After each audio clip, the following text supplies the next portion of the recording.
आप लोगों ने शायद से एनएलएम अच्छे से रिवाइज कर लिया होगा, होप सो। हाँ सर।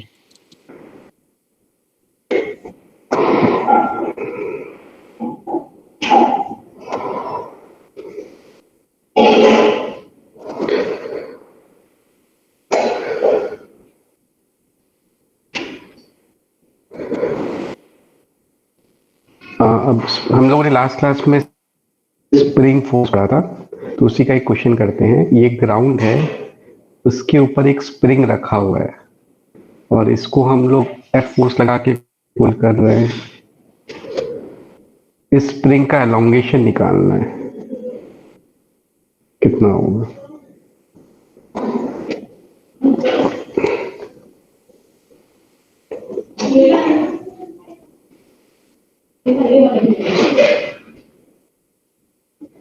तो स्प्रिंग मासलेस है।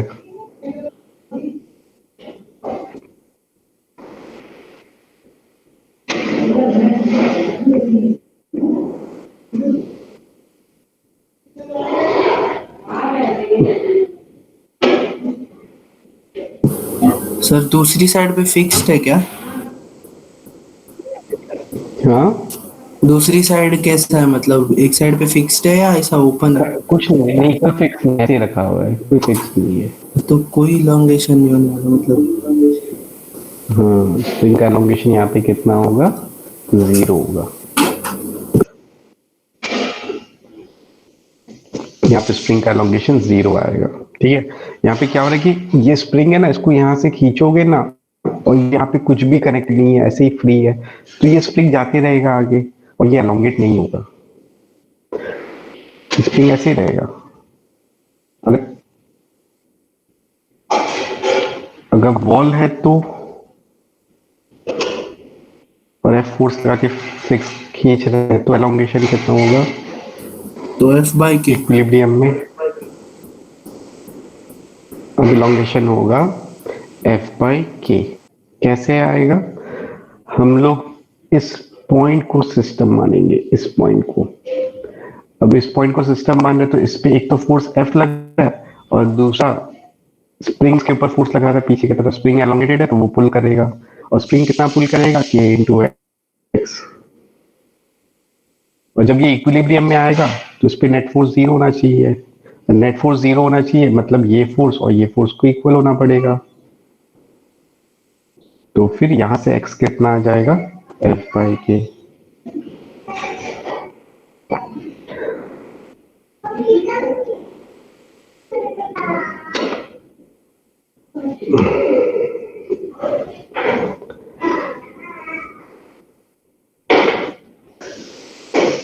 अब फिर से स्प्रिंग है, इसको हम लोग यहां से भी एफ फोर्स लगा के पुल कर रहे हैं और यहां से भी एफ फोर्स लगा के पुल कर रहे हैं। तो स्प्रिंग कांस्टेंट के है। अब एलोंगेशन कितना होगा,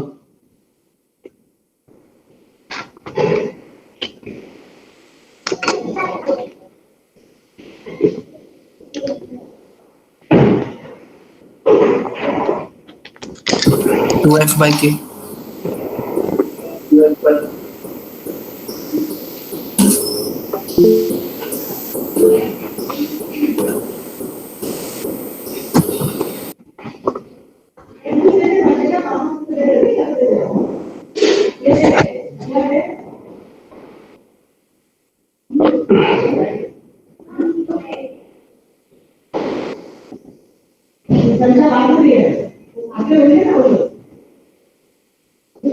सर सेम ही एलोंगेशन होगा ना? हाँ एफ बाई के, वेरी गुड।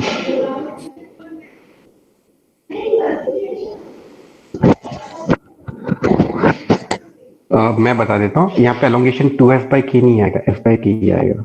फिर से हम लोग एज्यूम करते हैं कि ये स्प्रिंग एक्स एलोंगेट हो रहा है। फिर से हम लोग इस पॉइंट को सिस्टम मानते हैं। इस पॉइंट पे एक फोर्स F लग रहा है और इस पॉइंट पे स्प्रिंग फोर्स लगा रहा है। स्प्रिंग इस पॉइंट को इस डायरेक्शन में लगा रहा है, kx। और फिर से ये पॉइंट इक्विलिब्रियम में है, तो फिर से इसका नेट फोर्स 0 होना चाहिए। तो नेट फोर्स 0 होने के लिए ये दो फोर्स को इक्वल होना पड़ेगा। तो kx is equal to f। तो एलोंगेशन फिर से कितना आ जाएगा, f/k आ जाएगा। प्लस यहां पे ना इस क्वेश्चन में ये स्प्रिंग को यहां से हम एफ फोर्स लगा रहे हैं, तो ये जो वॉल है ये स्प्रिंग पे कितना फोर्स लगा रहा है? वॉल स्प्रिंग पे कितना फोर्स लगा रहा है? एफ ही लगा रहा है। तो स्प्रिंग पे जो फोर्स लगता है ना वो एक एंड पे लगता है कि दोनों एंड पे लगता है हमेशा? दोनों एंड पे लगते हैं। उसका जब एलोंगेशन लगता है दोनों एंड पे लगता है। और F इज इक्वल टू के एक्स में F दोनों एंड का लेना है कि एक एंड का लेना है?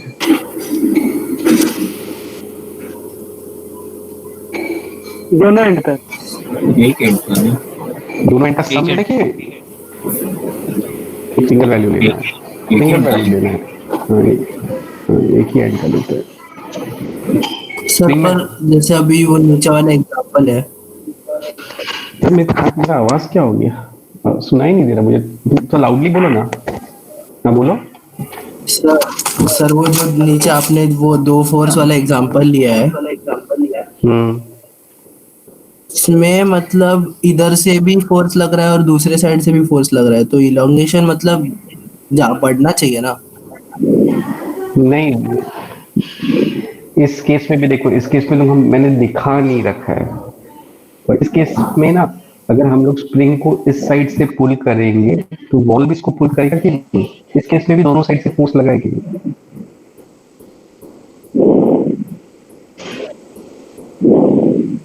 हाँ हाँ सेम ही तो केस है, कोई फर्क नहीं पड़ रहा है।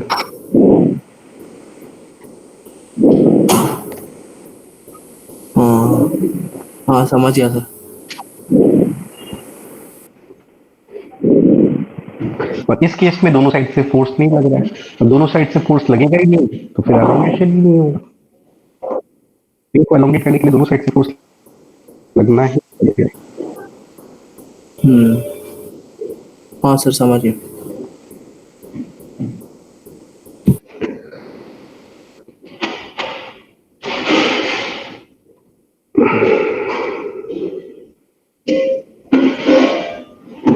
और किसी को कोई डाउट है?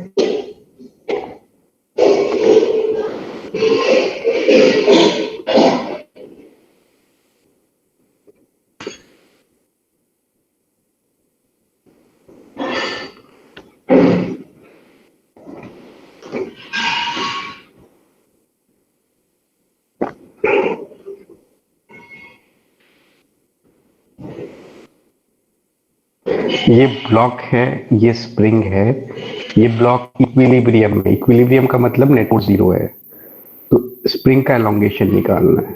इस केस में स्प्रिंग का एलोंगेशन कितना होगा?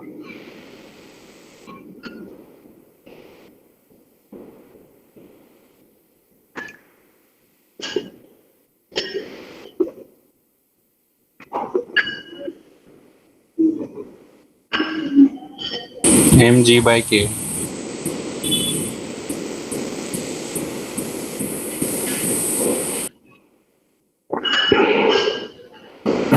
हाँ mg/k।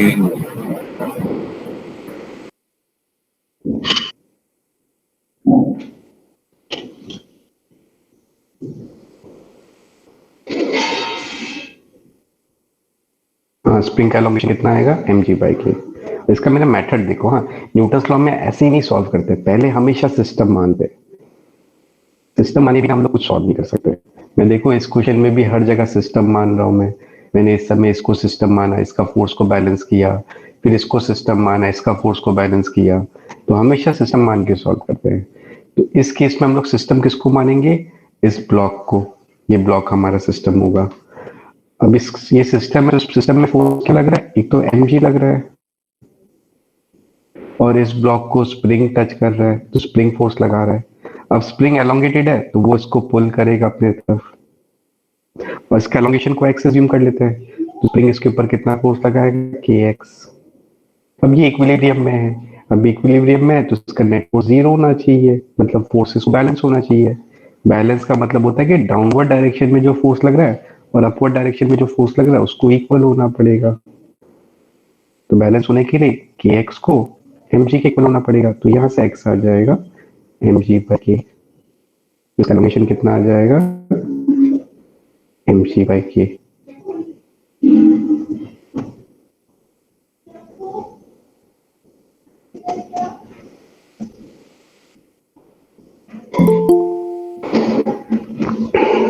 ठीक है, अब नेक्स्ट क्वेश्चन करो। ये सीलिंग है, ये ब्लॉक है, यहाँ पे भी एक स्प्रिंग है और यहाँ पे भी एक स्प्रिंग है। दोनों का स्प्रिंग कांस्टेंट k है। अब फिर से दोनों स्प्रिंग का एलोंगेशन बताना है।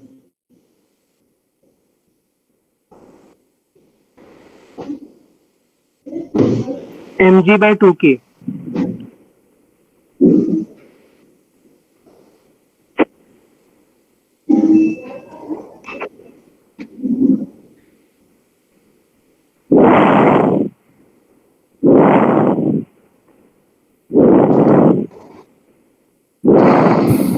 इसमें mg/2k। mg/2k है। कैसे आएगा? फिर तो सिस्टम मानेंगे, इस बार हम सिस्टम ब्लॉक को मानेंगे। इस ब्लॉक का एफबीडी बनाएंगे। इस ब्लॉक के एफबीडी में एक तो एमजी है और दोनों स्प्रिंग इस ब्लॉक को टच कर रहा है, तो दोनों स्प्रिंग इसके ऊपर फोर्स लगाएगा। दोनों स्प्रिंग का एलोंगेशन को हम लोग एक्स एज्यूम कर लेते हैं। अब दोनों स्प्रिंग एलोंगेट, दोनों स्प्रिंग इसको पुल करेगा। कितना फोर्स लगा के एक्स। और फिर से ये इक्विलिब्रियम में है, तो फिर से इसमें नेट फोर्स 0 होना चाहिए, तो फोर्सेस को बैलेंस होना चाहिए। बैलेंस मतलब अपवर्ड डायरेक्शन का फोर्स और डाउनवर्ड डायरेक्शन का फोर्स को इक्वल होना पड़ेगा। अपवर्ड डायरेक्शन में क्या लग रहा है के एक्स, और डाउनवर्ड डायरेक्शन में क्या लग रहा है एम जी। यहाँ से एक्स कितना आ जाएगा mg/2k। तो एलोंगेशन आ गया हमारा mg/2k।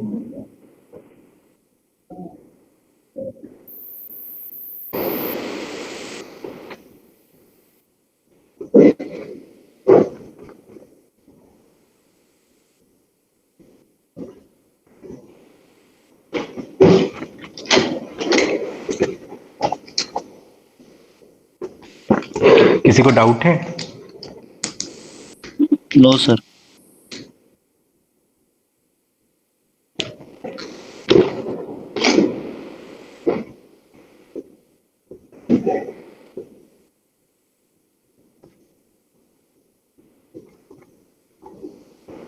अब ये ब्लॉक है, ये स्प्रिंग है, ये भी स्प्रिंग है, और फिर से दोनों स्प्रिंग का एलोंगेशन चाहिए।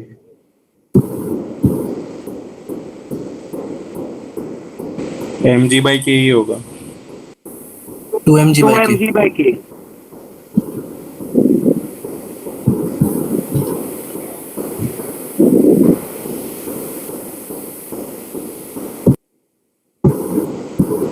ये स्प्रिंग का एलोंगेट होगा 2mg/k होगा। सर mg/k ही होगा, mg/k ही होगा दोनों। और ये स्प्रिंग कितना एलोंगेट होगा mg/k। मिला के। हाँ, मुझे दोनों स्प्रिंग का अलग अलग एलोंगेशन चाहिए, अच्छा। कंबाइंड एलोंगेशन नहीं। अच्छा तो आंसर क्या ठीक है। आएगा? अब इसको कैसे सॉल्व करेंगे हम? इसमें भी फिर से सिस्टम मानेंगे। पहले हम लोग इसको सिस्टम मानते हैं। इस सिस्टम में एक तो mg फोर्स लग रहा है। अब इस सिस्टम को कौन सा स्प्रिंग टच कर रहा है? पहला वाला स्प्रिंग टच कर रहा है कि दूसरा वाला स्प्रिंग टच कर रहा है कि दोनों टच कर रहा है? पहला वाला। दूसरा वाला कर रहा है। इस सिस्टम को पहला वाला है। हाँ पहला वाला तो कर इस रहा है। सिस्टम के ऊपर तो इस सिस्टम के ऊपर कौन सा स्प्रिंग फोर्स लगा रहा है? पहला वाला, दूसरा वाला कि दोनों? पहला वाला। पहला वाला। हाँ, तो दूसरा स्प्रिंग इसके ऊपर फोर्स नहीं लगा रहा है। अब पहला वाला स्प्रिंग एलोंगेशन को एक्स एज्यूम कर लेंगे, तो वो इसके ऊपर कितना फोर्स लगाएगा के एक्स। अब फिर से ये इक्विलिब्रियम में है, तो फिर से इक्वल हो जाएगा, तो एलोंगेशन कितना आ जाएगा mg/k।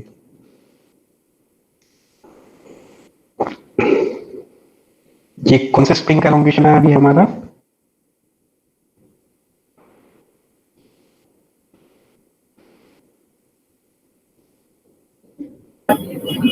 ये कौन सा स्प्रिंग का है?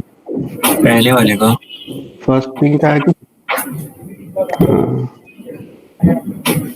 अब ना हम लोग नेट सिस्टम निकालेंगे इसको क्या? एज्यूम क्या मतलब दोनों स्प्रिंग का मतलब नेट नहीं बताएंगे यहाँ पे? मैं नहीं मैं मेरा क्वेश्चन था ना दो स्प्रिंग का अलग अलग एलोंगेशन बताना था। अच्छा अच्छा, ठीक है। फिर ना मैं सिस्टम इसको एज्यूम कर लूंगा। इस सिस्टम में एक तो mg फोर्स डाउनवर्ड डायरेक्शन में लग रहा है और इस सिस्टम में कौन सा स्प्रिंग फोर्स लगा रहा है, फर्स्ट स्प्रिंग या सेकंड स्प्रिंग? सेकेंड। देखो सेकंड स्प्रिंग इस सिस्टम को टच कर रहा है तो सेकंड स्प्रिंग इस सिस्टम के ऊपर फोर्स लगा रहा है ऊपर की तरफ यहाँ पे, और वो इस सेकंड स्प्रिंग के एलोंगेशन को x2 मान लेता हूं मैं। तो सेकंड स्प्रिंग कितना फोर्स लगाएगा kx2। तो इस सिस्टम में एक तो mg लग रहा है और इस सिस्टम को सेकंड स्प्रिंग टच कर रहा है तो वो फोर्स लगा रहा है, और फिर से ये सिस्टम इक्विलिब्रियम में है तो फिर से इक्वल होना पड़ेगा। तो फिर से हमारा x2 भी कितना आ जाएगा, mg/k।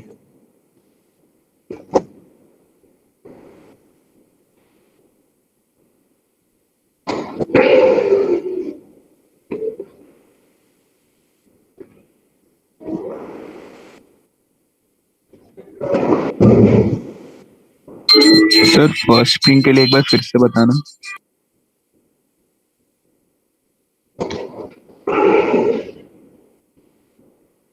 ये मैं हटा दूं, ये जितना लिखा है कॉपी कर लो।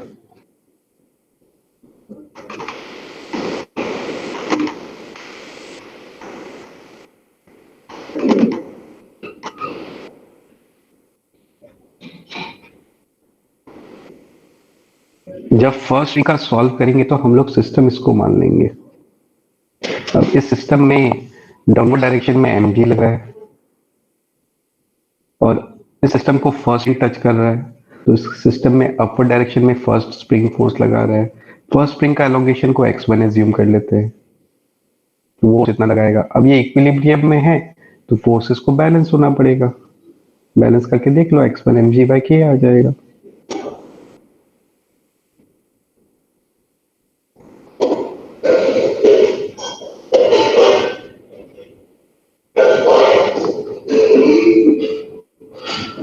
ऐसे कोई भी फोर्सेस को इक्वल नहीं करते, कोई भी फोर्सेस नहीं ले लेते, हम लोग हमेशा सिस्टम मानते हैं। इस सिस्टम के ऊपर क्या क्या फोर्सेस लग रहा है वो देखते हैं, फिर उस पर लोग न्यूटन्स लॉ लगाते हैं। ऐसे रैंडमली करोगे ना तो गलत हो जाएगा कहीं ना कहीं।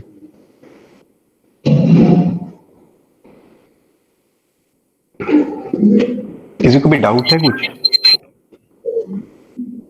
हाँ सर समझ गया। सर अगर क्वेश्चन में मतलब ये पूछिए इस ब्लॉक में नेट अपवर्ड डायरेक्शन में कितना फोर्स लग रहा है, क्या बताएंगे? इस ब्लॉक पे कौन सा स्प्रिंग फोर्स लगा रहा है?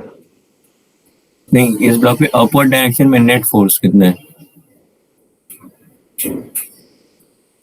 नेट फोर्स पूछोगे तो इस ब्लॉक पे नेट फोर्स तो ये ब्लॉक इक्विलिब्रियम में है कि नहीं?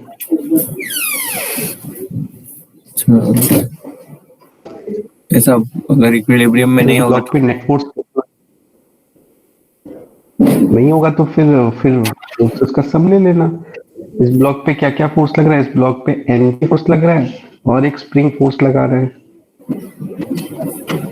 ये डाउनवर्ड डायरेक्शन में लग रहा है, और इस ब्लॉक पे सिर्फ फर्स्ट वाला स्प्रिंग फोर्स लगा रहा है अपवर्ड डायरेक्शन में kx1। इस दोनों का रिजल्टेंट ले लेना अपवर्ड डायरेक्शन में। ठीक है sir. Net motion upward direction आ जाएगा।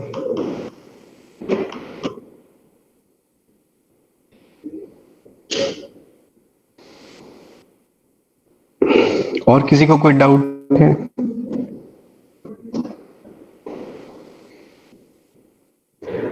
अब ना अगर मैं इसको k1 लिख दूं और इसको k2 लिख दूं तो ये पहला वाला स्प्रिंग का एलोंगेशन कितना आएगा?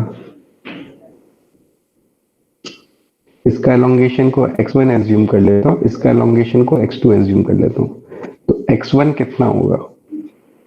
mg/k1। x1 कितना आ जाएगा, mg/k1।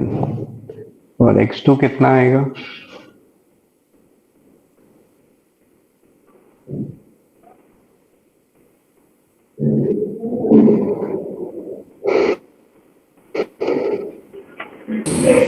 mg/k2 ही आएगा। mg/k2 कैसे आया? x1 निकालने के लिए हम लोग इसको सिस्टम मान लेंगे, वही सेम चीज करेंगे। नीचे की तरफ mg लग रहा है, ऊपर की तरफ पहला स्प्रिंग फोर्स लगा रहा है k1 x1, इक्वल कर दो, x1 आ जाएगा।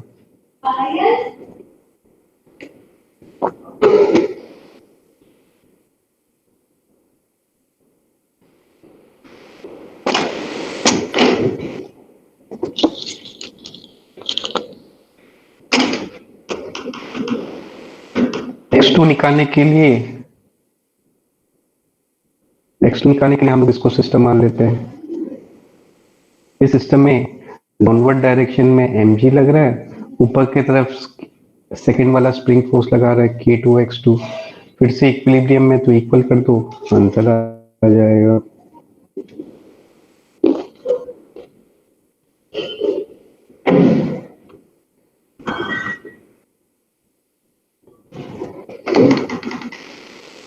सर एक बार x2 बताइए ना, x2 आपने x2 निकालने के लिए मैंने सिस्टम माना। इस सिस्टम में देखो एफबीडी बनाएंगे तो डाउनवर्ड डायरेक्शन में mg फोर्स लगेगा। इस सिस्टम को कौन टच कर रहा है? सिर्फ ये सेकंड स्प्रिंग यहाँ पे टच कर रहा है, तो सेकंड स्प्रिंग इसके ऊपर यहाँ पे अपवर्ड डायरेक्शन में फोर्स लगाएगा k2 into x2। अब ये इक्विलिब्रियम में फोर्सेस को बैलेंस कर दो, हाँ ठीक है। तो आ जाएगा।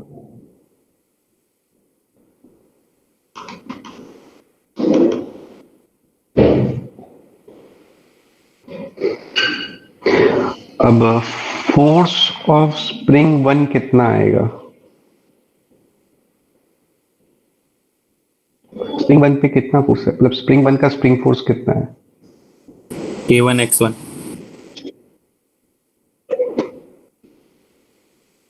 और k1 x1 किसके इक्वल है? यहां से दिखेगा, यहां से देखो k1 x1 mg किसके के इक्वल इक्वल है? है। तो स्प्रिंग 1 का फोर्स कितना आ जाएगा? mg। mg सिमिलरली स्प्रिंग 2 का फोर्स वो भी कितना mg आएगा? रहेगा।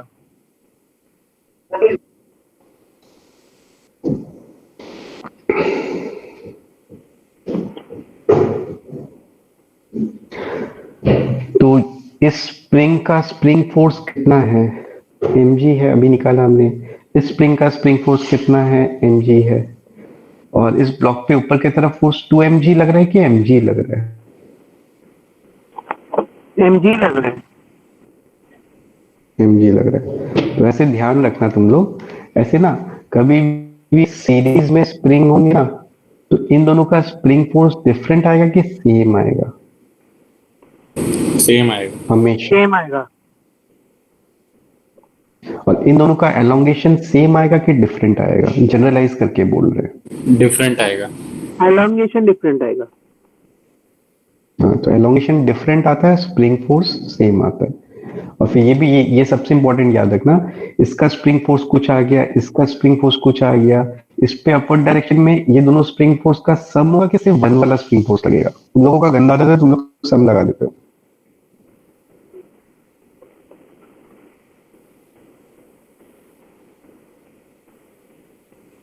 इस पे जो अपर डायरेक्शन में फोर्स लगेगा वो दोनों स्प्रिंग फोर्स का सम होगा कि सिर्फ पहला स्प्रिंग फोर्स जो लग रहा है वो ही आएगा? पहला वाला ही आएगा। पहला वाला ही आएगा। जी। हाँ, ध्यान रखना। अब ना इस केस में ऐसे जब पैरेलल में कनेक्टेड होते हैं ना स्प्रिंग, तो फिर क्या, तो इसका फोर्स को बैलेंस करोगे नहीं, तो फिर ये अगर हॉरिजॉन्टल है ना, तो इस स्प्रिंग का और स्प्रिंग का एलोंगेशन डिफरेंट आएगा कि सेम आएगा? हमेशा एलोंगेशन सेम आएगा। सेम आएगा एलोंगेशन। हाँ, अगर एलोंगेशन सेम है, के अगर अलग अलग होता ना, तो इनका स्प्रिंग फोर्स सेम आता कि डिफरेंट आता? स्प्रिंग फोर्स डिफरेंट आता है।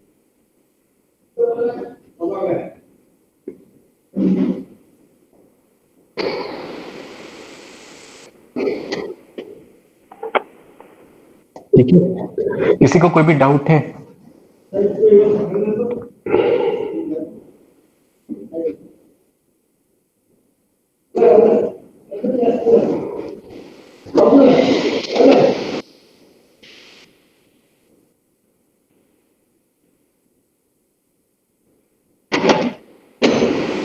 नेक्स्ट टॉपिक है combination of spring. First, parallel combination.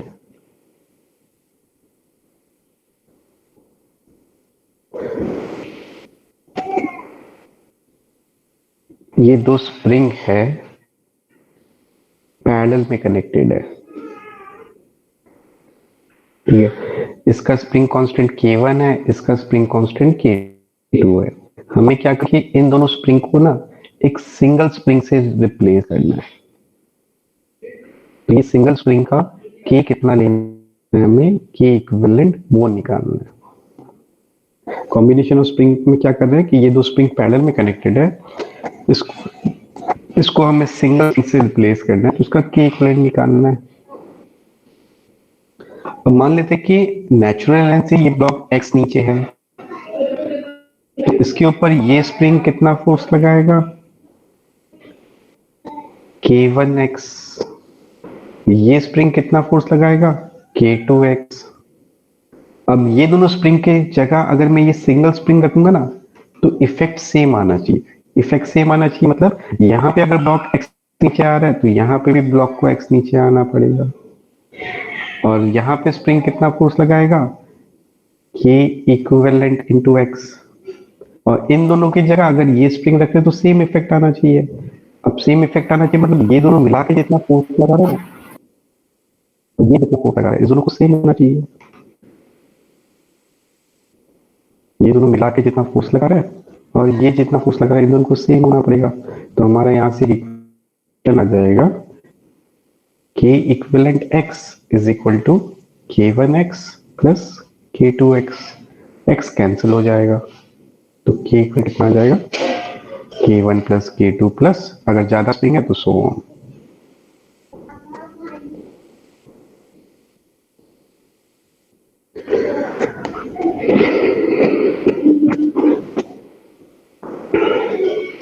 तो ना हम लोगों ने कॉम्बिनेशन ऑफ रेजिस्टेंस पढ़ रखा है। रेजिस्टेंस के सीरीज कॉम्बिनेशन में ऐसा फॉर्मूला आता है और ये स्प्रिंग के पैरेलल कॉम्बिनेशन में आ रहा है। तो स्प्रिंग का जो कॉम्बिनेशन का कंसेप्ट होता है ना, वो रेजिस्टेंस के एग्जैक्टली अपोजिट होता है।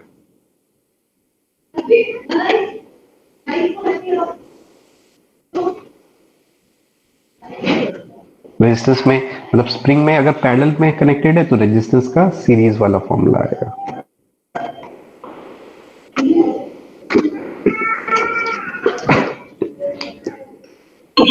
सर वो आपने डाउनवर्ड X क्या दिखाया? डाउनवर्ड है कि ये ब्लॉक ना नेचुरल लाइन से X नीचे आया हुआ है। ठीक है सर।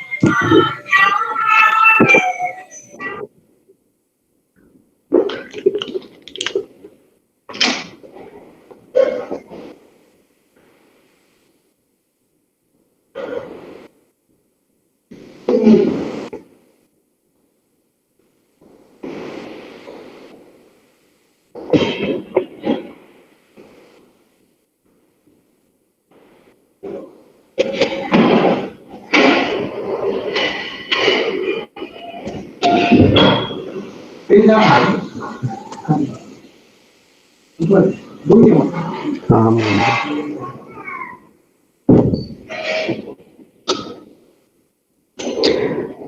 नेक्स्ट है सीरीज कॉम्बिनेशन। ये कुछ ट्रिकी है, इसको अच्छे से समझना। यहाँ पे भी दो स्प्रिंग लगा हुआ है, सीरीज में कनेक्टेड है।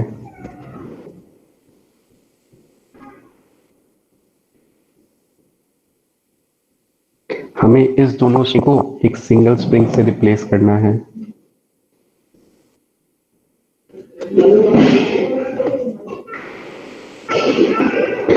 इस केस में अगर नेचुरल लेंथ से ब्लॉक X जा रहा है तो इस केस में भी सेम इफेक्ट आना चाहिए, तो इस केस में भी X ही जाएगा। अब ब्लॉक नेचुरल लेंथ से X डिस्प्लेस होगा तो ये दोनों स्प्रिंग का एलोंगेशन सेम होगा कि डिफरेंट होगा? डिफरेंट होगा। इसका एलोंगेशन x1 मान लेते हैं, इसका एलोंगेशन x2 मान लेते हैं, ठीक है? और x1 और x कैसे रिलेटेड होंगे? x is equal to x1 plus x2. x is equal to x1 plus x2। फिर ना इस पॉइंट को सिस्टम मानो,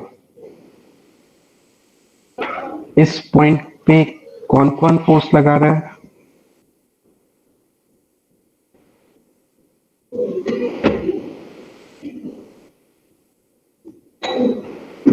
इस पॉइंट पे कौन कौन फोर्स लगा रहा है? इस पॉइंट को कौन कौन टच कर रहा है? जो भी टच करेगा वो फोर्स लगाएगा। K1 वाला स्प्रिंग और K2 वाला स्प्रिंग टच कर रहा है। K1 वाला स्प्रिंग और K2 वाला स्प्रिंग, K1 वाला स्प्रिंग इसको इस डायरेक्शन में पुल करेगा, K1 x1, K2 वाला स्प्रिंग इसको इस डायरेक्शन में पुल करेगा, K2 x2। और ये पॉइंट इक्विलिब्रियम में है, इस पे नेट फोर्स 0 होगा, तो ये दोनों फोर्स को इक्वल होना पड़ेगा।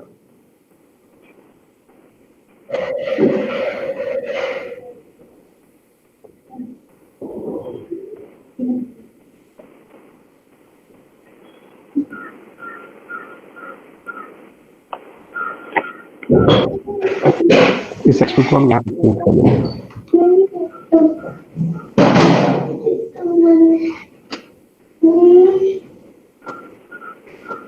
यहाँ से हमारा x1 आ जाएगा।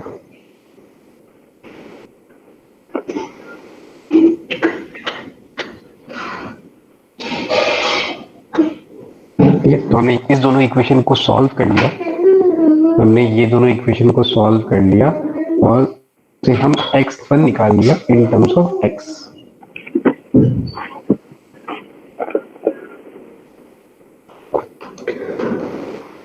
अब हम लोग इस ब्लॉक पे फोर्स देखते हैं। यहाँ पे इस ब्लॉक पे फोर्स इस डायरेक्शन में कौन लगा रहा है, कितना फोर्स लग रहा है बताओगे?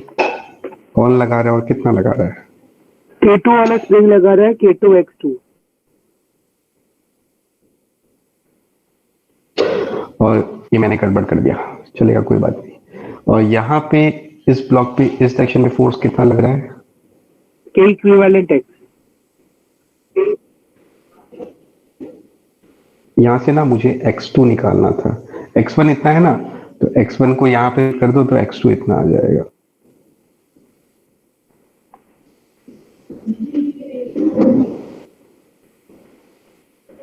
ये अब वही है, हम लोग ये दोनों स्प्रिंग की जगह इसका इक्विवेलेंट स्प्रिंग निकाल रहे हैं, तो इफेक्ट सेम आना चाहिए। अब सेम इफेक्ट आना चाहिए तो यहाँ पे जितना फोर्स लग रहा है ना और यहाँ पे जितना फोर्स लग रहा है, इस दोनों फोर्स को क्या होना चाहिए?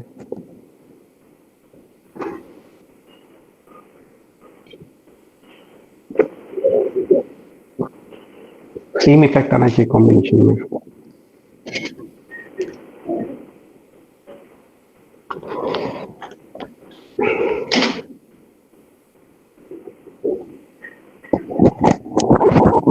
कॉम्बिनेशन ऑफ स्प्रिंग का मतलब बताएंगे? हाँ, क्या बोल रहे हो? हाँ सर समझा। इन दोनों फोर्स को क्या होना चाहिए? इक्वल होना चाहिए। हाँ, इन दोनों फोर्स को क्या होना चाहिए? इक्वल होना चाहिए। कॉम्बिनेशन स्प्रिंग का मतलब यही है कि इनकी जगह एक सिंगल स्प्रिंग रख दी है तो सेम इफेक्ट आना चाहिए। तो ये दोनों मिला के जो फोर्स लगा रहा है और इसकी जगह जो सिंगल स्प्रिंग रख रहा है वो जो फोर्स लगा रहा है, इन दोनों के इक्वल सेम होना चाहिए। तो K equivalent x is equal to K2 x2। x2 को हम यहाँ सब्स्टिट्यूट कर देंगे।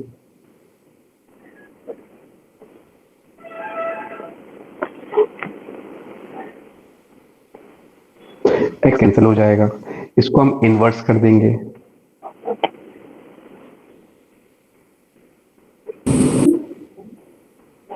तो हमारा ये आ गया कॉम्बिनेशन।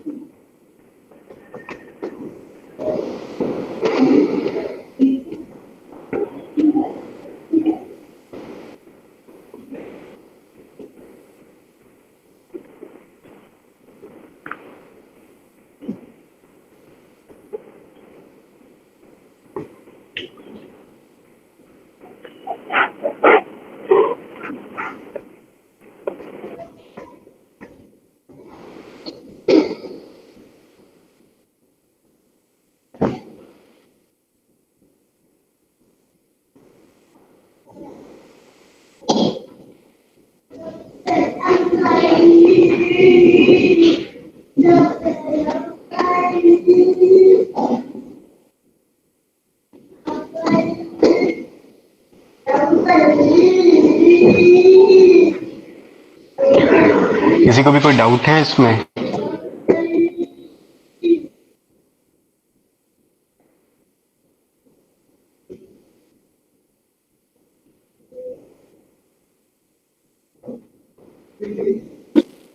सर आपने बोला था मतलब पैरेलल में वैसा रहेगा ना, इलोंगेशन सेम रहेगा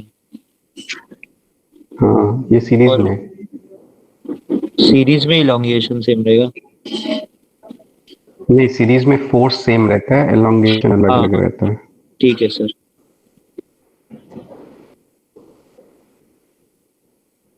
पैरेलल में एलोंगेशन सेम होता है, फोर्स अलग अलग होता है।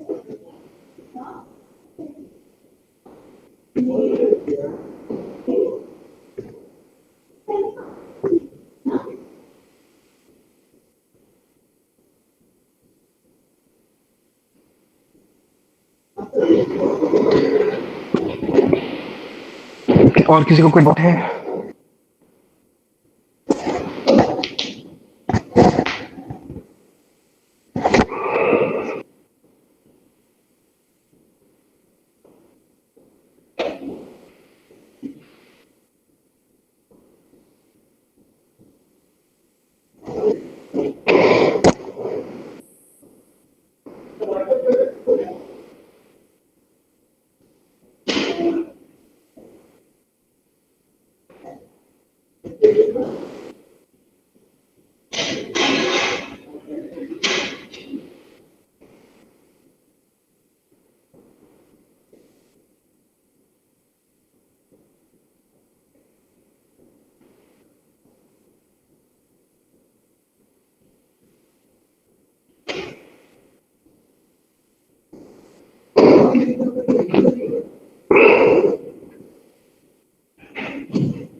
ये स्प्रिंग का एलोंगेशन कितना होगा बताओ ना?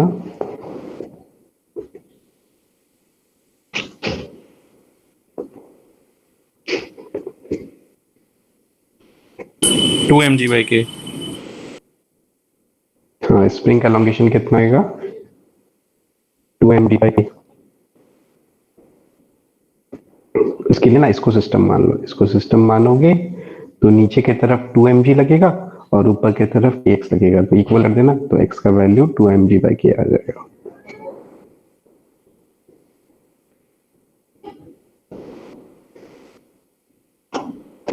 अब ना हम लोग इस स्प्रिंग को कट कर देते हैं, इस स्प्रिंग को कट कर देते हैं। स्प्रिंग को कट कर दोगे तो इसका स्प्रिंग फोर्स कितना हो जाएगा? कट करने के जस्ट बाद स्प्रिंग फोर्स कितना हो जाएगा? उतना ही रहेगा। ये स्प्रिंग को यहां से कट करोगे ना तो ये फट से नेचुरल लेंथ में जा सकता है कि नहीं? नहीं। नहीं जा सकता। हाँ, चला जाएगा, ये जा सकता है। अरे स्प्रिंग को कट कर दिया, तुम लोग प्रैक्टिकली विजुलाइज करो, एक स्प्रिंग को खींच के रखे हो, उसको तुमने काट दिया, तुम जैसे काटोगे वो फट से नेचुरल लेंथ में आ जाएगा। नीचे वाली स्प्रिंग को ना सर? हाँ, नीचे वाले हाँ स्प्रिंग वो आ सकती है, नीचे वाले स्प्रिंग को कट किया तो नीचे वाला स्प्रिंग फट से नेचुरल लेंथ में आ जाएगा, तो उसका स्प्रिंग फोर्स कितना हो जाएगा? 0 हो जाएगा। अब ये स्प्रिंग फोर्स 0 हो गया तो मैं ऊपर वाले स्प्रिंग, इस ब्लॉक का एफबीडी बनाता हूँ। इस ब्लॉक का एफबीडी बनाऊंगा तो इस ब्लॉक पे क्या क्या फोर्स लगेगा? नीचे की तरफ mg लगेगा, ऊपर की तरफ ये स्प्रिंग फोर्स लगेगा। ये फोर्स कितना लगेगा? k x ये है। सर हमने जो ये फोर्स नोट में कितना लिखा है कि स्प्रिंग सडनली स्ट्रेच नहीं कर सकते क्योंकि वो मतलब पीछे फोर्स खींचेगा, उसकी वजह से बोल रहे हैं ना? अभी मैं बता रहा हूँ, वही बता रहा हूँ। अच्छा।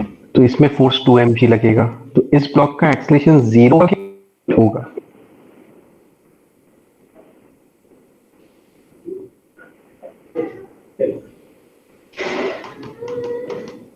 इस ब्लॉक का एक्सलेशन 0 होगा कि कुछ होगा? कुछ होगा।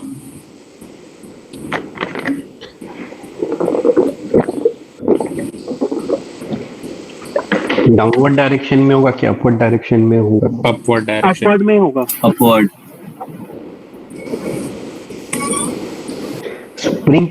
स्प्रिंग को कट करने के जस्ट बाद तक, स्प्रिंग कट किया उसके जस्ट बाद तक कितना टाइम बीत चुका है?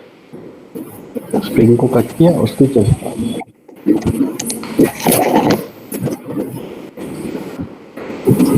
सर एक सेकंड हुआ, मैं आ रहा हूँ, एक सेकंड वेट करना।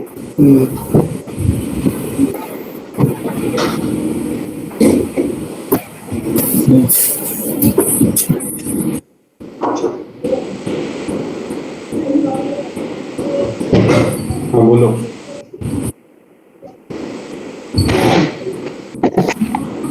सर नीचे वाली स्प्रिंग को कट किया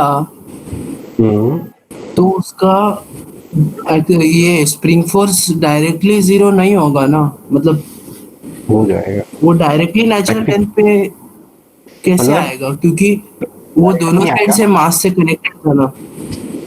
नहीं, ये स्प्रिंग मान लो स्ट्रेच्ड है, ठीक है, इस यहाँ से तुमने इसे काट दिया तो ये स्प्रिंग ऐसे ही रहेगा कि ये स्प्रिंग छोटा हो जाएगा?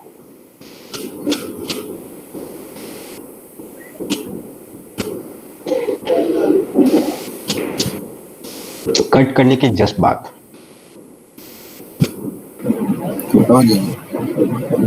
तो छोटा हो जाएगा। तो छोटा हो गया तो वो बेसिकली नेचुरल लेंथ में आ गया। क्योंकि सर हम लोग को ना मतलब एक नोट लिखवाया था 11th में जब एनएलएम पढ़ा रहे थे कि अगर स्प्रिंग के दोनों साइड पे मास अटैच्ड है और स्प्रिंग एक्सटेंडेड या कंप्रेस्ड है तो स्प्रिंग को रिलीज करने के बाद स्प्रिंग फोर्स डायरेक्टली 0 नहीं होगा, और अगर हाँ, वो मासेस अटैच्ड नहीं है तो डायरेक्टली 0 हो जाएगा। हाँ, वो ऐसे नहीं सीखा था। ये वाला स्प्रिंग फोर्स डायरेक्टली 0 नहीं होगा, सर ने ये बताया था, और ये जिसको कट करते हैं ना वो 0 हो जाता है, ये वाला 0 नहीं होगा। सर हम वैसा टेंशन मतलब 0 होता है ना, चीज अगर मतलब जस्ट बाद बहुत कम मतलब कट करने के जस्ट बाद अगर देखेंगे कि टेंडिंग टू 0 प्लस पे तो टेंशन 0 होता है, लेकिन स्प्रिंग फोर्स स्प्रिंग को नेचुरल लेंथ पे आने के लिए थोड़ा तो टाइम लगेगा ना, इंस्टेंटली तो नहीं आ जाएगा ना। हाँ तो कितना टाइम लगेगा? नहीं, इस केस में स्प्रिंग को कट करोगे तो स्प्रिंग को नेचुरल लेंथ में आने के लिए कोई फाइनाइट टाइम लगेगा, हाँ इनफाइनाइटली स्मॉल फाइनाइट टाइम लगेगा। लेकिन वो इंस्टेंटली तो नहीं आएगा ना। अभी हम लोग ने कट किया और एकदम मतलब उसके बाद थोड़े से कम इंस्टेंस में मतलब टी टेंडिंग टू 0 प्लस हम लोग चेक कर रहे हैं तो तभी तो स्प्रिंग का फोर्स रहेगा ना वहाँ पे, ऐसे अचानक 0 नहीं होगा ना। अरे ये प्रैक्टिकली सोचो ना, इसको तुमने कट करा तो ये स्प्रिंग नेचुरल लेंथ में आ जाएगा। इसको नेचुरल लेंथ में आने में कितना सेकंड लगेगा? 1 सेकंड लगेगा, 0.1 सेकंड लगेगा कि 0.001 लगेगा?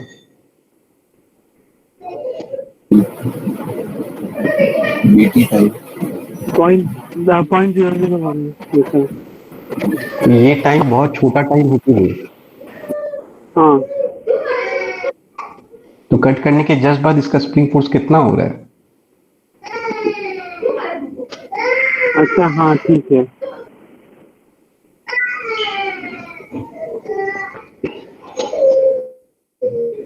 अब इस ब्लॉक के पास एक्सेलरेशन होगा, ठीक है, और ये स्प्रिंग एलोंगेटेड है।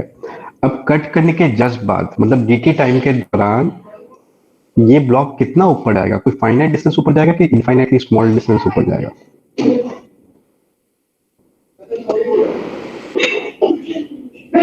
फाइनाइट डिस्टेंस ऊपर जाएगा। फाइनाइट डिस्टेंस ऊपर जाएगा। ये ब्लॉक का एक्सेलरेशन फाइनाइट है कि इनफाइनाइटली स्मॉल है? तो इनफाइनाइटली लार्ज है कि इनफाइनाइटली स्मॉल है? फाइनाइट है।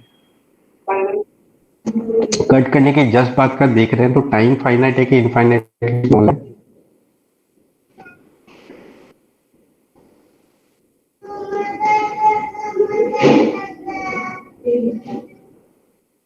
कट करने के जस्ट बाद का पूछ रहा हूं मैं, तो टाइम फाइनाइट है कि इनफाइनाइटली स्मॉल है? इनफाइनाइटली स्मॉल रहेगा सर। अब इसका डिस्प्लेसमेंट निकालेंगे तो आएगा हाफ ए टी स्क्वायर। तो इसका ये जो डिस्प्लेसमेंट आएगा ये फाइनाइट आएगा कि इनफाइनाइटली स्मॉल आएगा?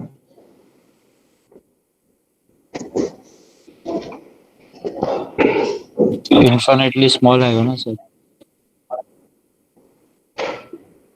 तो ये जो स्प्रिंग है ना, ये पहले एलोंगेटेड था, इसका एलोंगेशन चेंज होगा, बट इसका एलोंगेशन कितना चेंज होगा? फाइनाइट चेंज होगा कि इनफाइनाइटली स्मॉल चेंज होगा?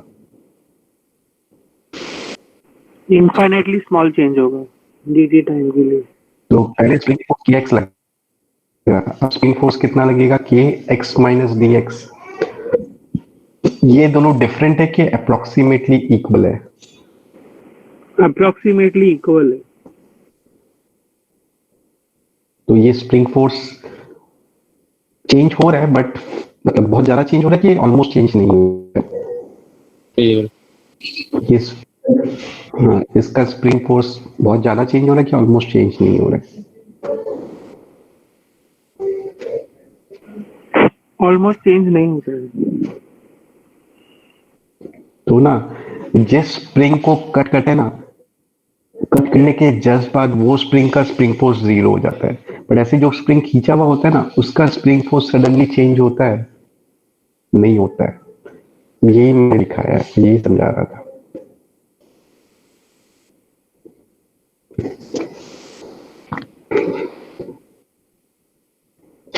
किसी को कोई डाउट है?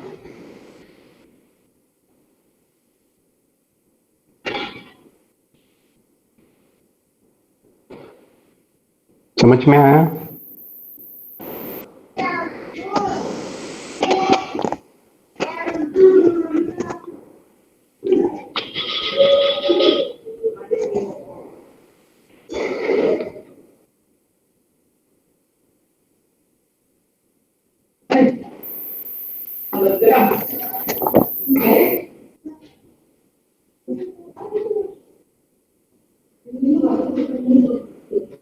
किसी को कोई भी डाउट है?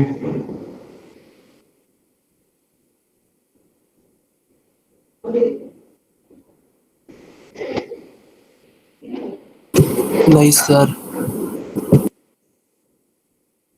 तो आप लोगों को क्या याद रखना है कि ऐसे ब्लॉक स्प्रिंग है और ब्लॉक है,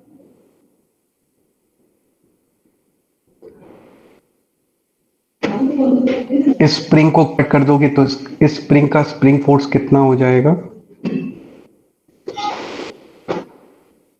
0 हो जाएगा। 0। और इस स्प्रिंग को कट करोगे ना, तो कट करने के जस्ट बाद ये वाला स्प्रिंग फोर्स चेंज होगा कि चेंज नहीं होगा? कट करने के जस्ट बाद नहीं नहीं होगा। होगा। बस।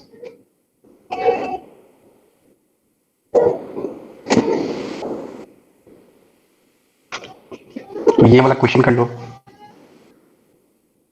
ये स्प्रिंग है, ये ब्लॉक है, ये भी स्प्रिंग है, ये भी ब्लॉक है, और ये भी स्प्रिंग है। मास सेम है, इसका स्प्रिंग कांस्टेंट के है, इसका भी स्प्रिंग कांस्टेंट के है, इसका भी स्प्रिंग कांस्टेंट के है।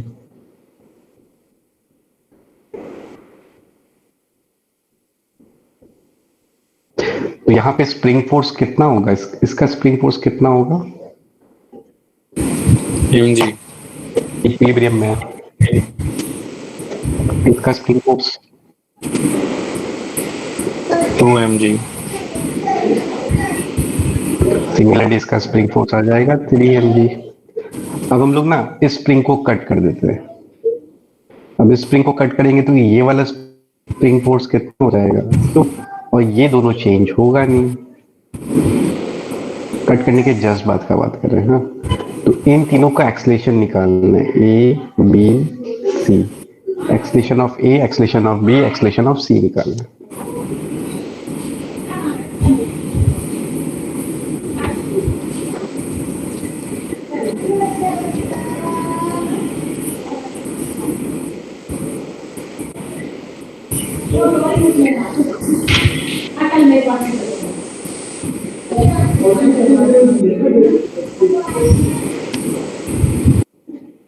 सर 0 G आ रहा है।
हो गया। अब चलो मैं बता देता हूँ। ए का एक्सप्रेशन निकालने के लिए इकोसिस्टम, हाँ बोलो। हाँ मतलब हो गया था। 0 3G और G आ रहा है। 0 3G और जी। जी, जो देखा आंसर क्या आएगा। चलो ठीक है, ए का एक्सप्रेशन निकालने के लिए हम लोग इकोसिस्टम मानते हैं। अब ए पे क्या क्या फोर्स लग रहा है? ए पे एक तो डाउनवर्ड डायरेक्शन में mg लग रहा है और अपवर्ड डायरेक्शन में ये वाला स्प्रिंग फोर्स लगा रहा है और ये वाला स्प्रिंग फोर्स mg है। तो अपवर्ड डायरेक्शन में ये स्प्रिंग का फोर्स mg आ रहा है। तो ए का एक्सलेशन देखो यहाँ से दिख रहा है, ये दोनों कैंसिल हो जाएगा, तो ए का एक्सलेशन कितना आ जाएगा? 0 आ जाएगा। फिर हम लोग बी को सिस्टम मानते हैं। बी के सिस्टम में एक तो डाउन डायरेक्शन में mg लग रहा है और ये स्प्रिंग तो कट हो गया, तो ये स्प्रिंग फोर्स तो 0 हो गया। बी पे ये वाला स्प्रिंग फोर्स लगा रहा है और mg लगा रहा है और एलोंगेटेड है तो खींच रहा है अपनी तरफ mg फोर्स से। तो फिर इसका एक्सलेशन कितना आ जाएगा?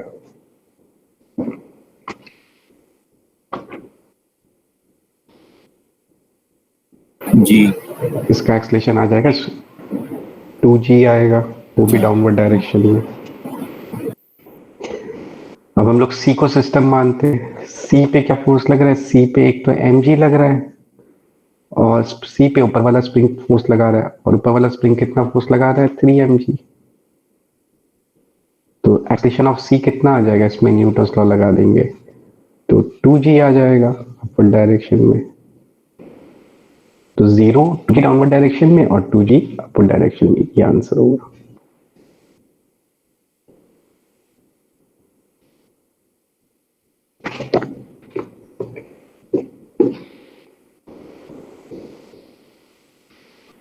सर सी वाला बताना ना।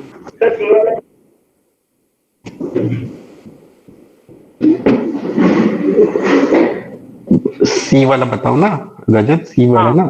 सी को सिस्टम मानोगे तो सी पे क्या फोर्स लग रहा है? सी पे एक डाउनवर्ड डायरेक्शन में mg फोर्स लग रहा है, ग्रेविटी वाला। हाँ हाँ समझा समझा समझा। ये स्प्रिंग को अपर डायरेक्शन में 3mg लग रहा है।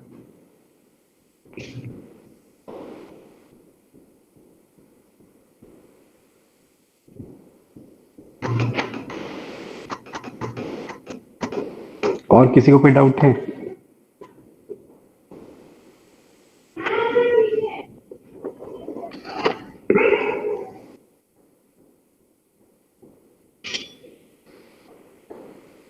तो बी वैसे वाले तुमको में समझ में आया? 2G कैसे आया?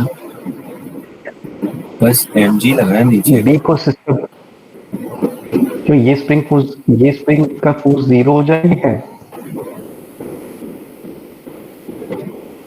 हाँ तो ये हमने स्प्रिंग उसको में जब P2 कट पुल किया ना ऊपर से। कट तो उसको किया, ऊपर वाले को किया है, कट इसको किया है।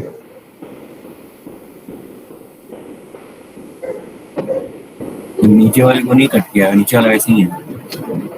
नहीं नीचे, हाँ सिर्फ ऊपर वाले को कट किया है। अच्छा तो इसका स्प्रिंग फॉर्म किया है। ठीक है सर।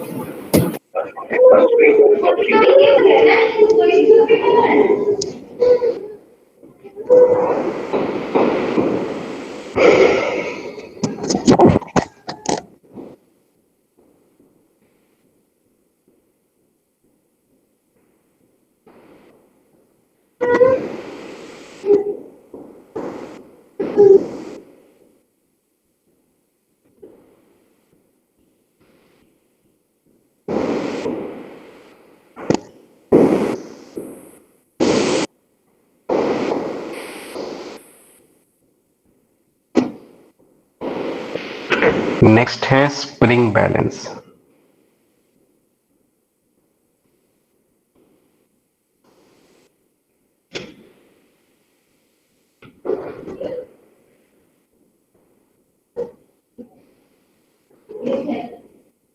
ये कॉपी कर लो।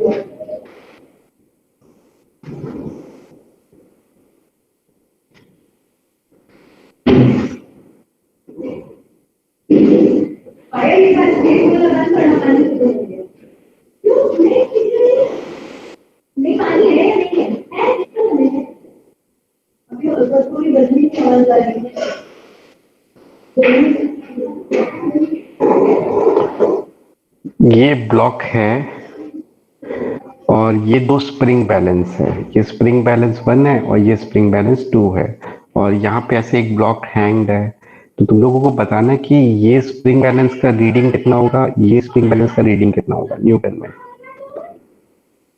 दोनों स्प्रिंग बैलेंस का रीडिंग कितना कितना आएगा।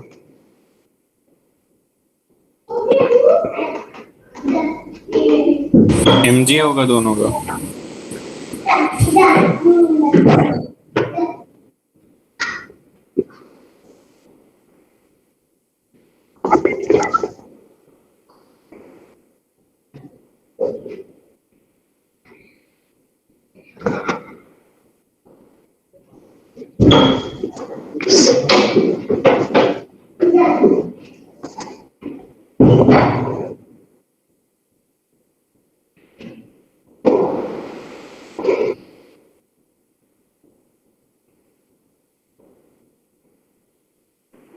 दोनों का एमजी दोनों स्प्रिंग बैलेंस का रीडिंग दोनों का एमजी आ जाएगा। कैसे आएगा, हम लोग इस स्प्रिंग बैलेंस का रीडिंग निकालने के लिए इसको सिस्टम लेंगे।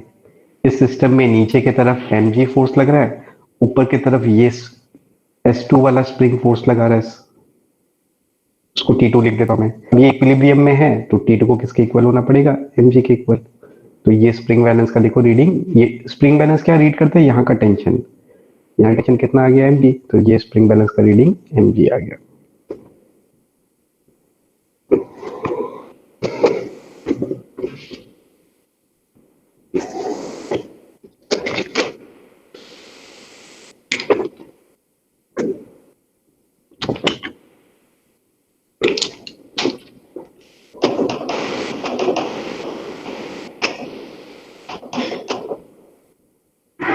तो हमारा इस स्प्रिंग बैलेंस का रीडिंग आ mg। अब इस स्प्रिंग बैलेंस का रीडिंग निकालने के लिए हम लोग इसको सिस्टम मान लेते हैं। इस सिस्टम में डाउनवर्ड डायरेक्शन में mg लगा है और अपवर्ड डायरेक्शन में ये S1 वाला स्प्रिंग फोर्स लगा रहा है। S1 वाला स्प्रिंग मान लो T1 फोर्स लगा रहा है। अब फिर से ये इक्विलिब्रियम में फोर्सेस को बैलेंस होना पड़ेगा, तो T1 को कितना होना पड़ेगा mg। फिर से यहाँ का टेंशन कितना आ गया mg के इक्वल, और स्प्रिंग बैलेंस वही रीड करता है, तो इस स्प्रिंग बैलेंस का भी रीडिंग कितना आ जाएगा mg आ जाएगा।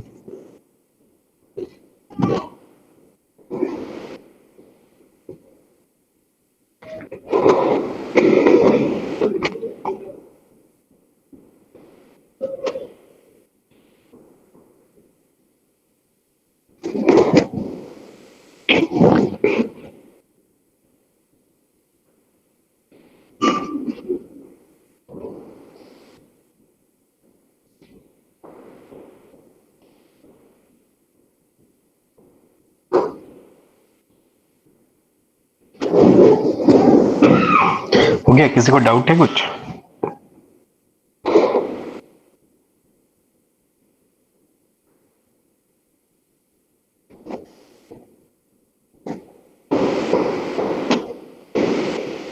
नेक्स्ट टॉपिक है कंस्ट्रेंट मोशन।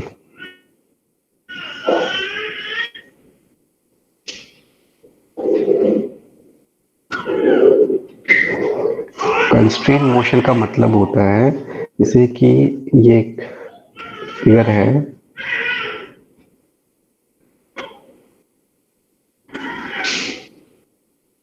अब ये स्प्रिंग हमें, ये जो स्प्रिंग है ये हमेशा टाइट है। अब ये स्प्रिंग हमेशा अगर टाइट है ना, तो ये वाला ब्लॉक अगर डाउनवर्ड डायरेक्शन में x गया, तो इस ब्लॉक का डिस्प्लेसमेंट कितना होना पड़ेगा?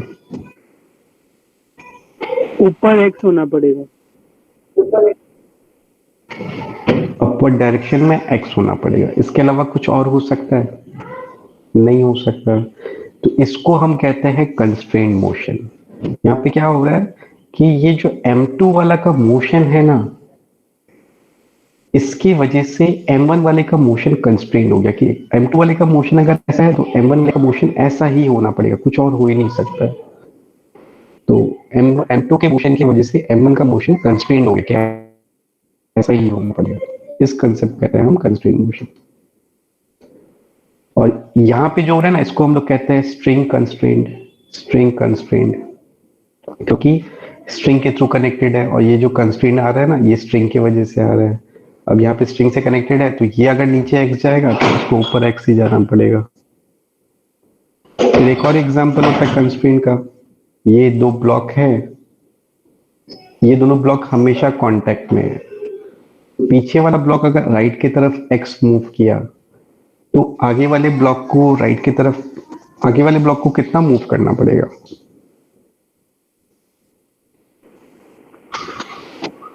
x ही मूव करना पड़ेगा राइट की तरफ। आगे वाले ब्लॉक को भी राइट की तरफ x ही मूव करना पड़ेगा। तो यहाँ पे भी कंस्ट्रेंट है कि पीछे वाले ब्लॉक के मोशन की वजह से आगे वाले ब्लॉक का मोशन कंस्ट्रेंट हो गया। ऐसा कंस्ट्रेंट को हम लोग कहते हैं वेज कंस्ट्रेंट। ऐसा कंस्ट्रेंट को कहते हैं स्ट्रिंग कंस्ट्रेंट, और ऐसा कंस्ट्रेंट को वेज कंस्ट्रेंट।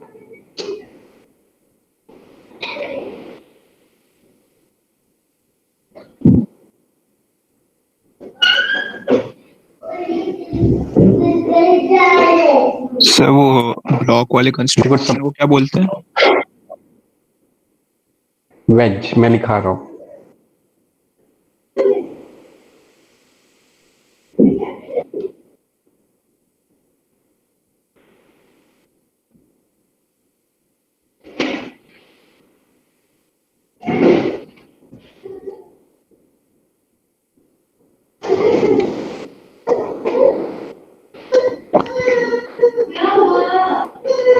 नाम दिया बस वो वेज कंस्ट्रेंट, यहाँ पे कोई वेज नहीं है, बट ऐसे नाम दे दिया क्या वेज कंस्ट्रेंट।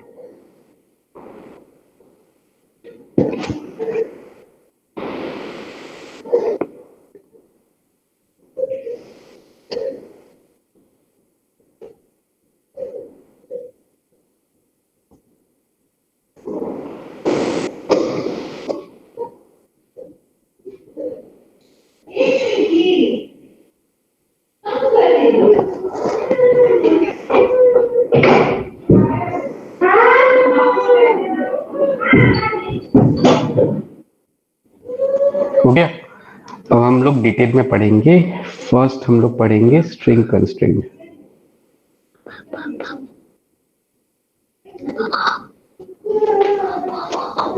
स्ट्रिंग कंस्ट्रेंट समझने के लिए ये एक पुली है, ये भी एक पुली है, और इसमें ना ऐसे स्ट्रिंग रैप्ड है,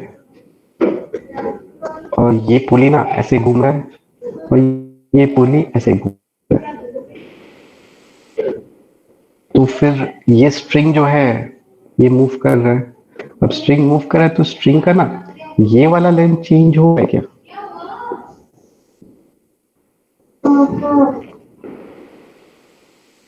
स्ट्रिंग का ये वाला लेंथ चेंज हो रहा है।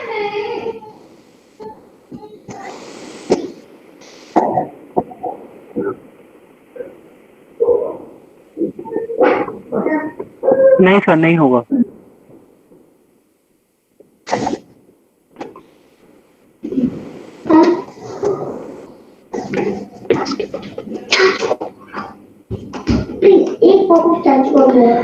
और ना ये जब ऐसे रोटेट कर रहा है तो स्ट्रिंग के इस स्ट्रिंग का ये पॉइंट रेस्ट पे है कि मूव कर रहा है?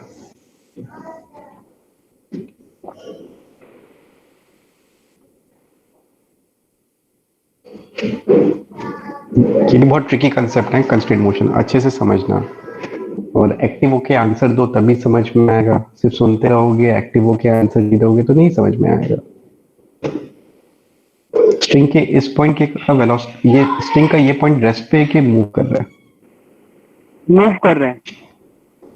हाँ सर, मूव कर रहे हैं। मूव कर रहा है। अब स्ट्रिंग का ये पॉइंट मूव कर रहा है तो ये चेंज हो रहा है क्या?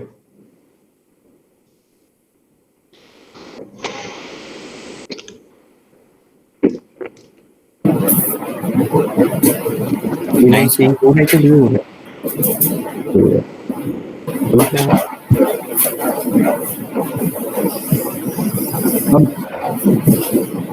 अब ना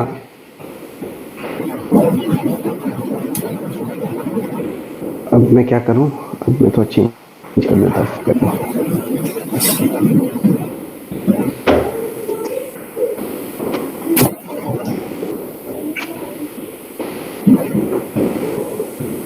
अब मैं यहाँ पे वॉल रख देता हूँ, ये स्ट्रिंग है, यहाँ पे ऐसे है और यहाँ पे ओके। अब मैं पुली को मूव कराता हूँ। अब पुली को मूव कराऊंगा इस तरफ एंड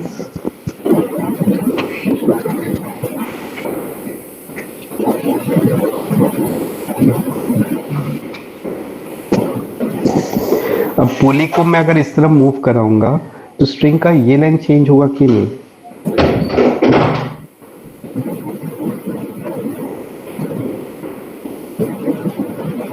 होएगा सर।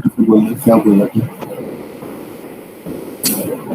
पुली को अगर मैं इस तरफ मूव कराऊंगा तो स्ट्रिंग का ये लेंथ चेंज होगा कि नहीं? होगा। हाँ होगा सर।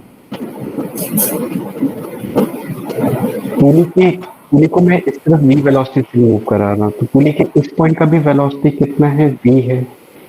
तो स्ट्रिंग का ये लेंथ किस रेट से चेंज हो रहा है?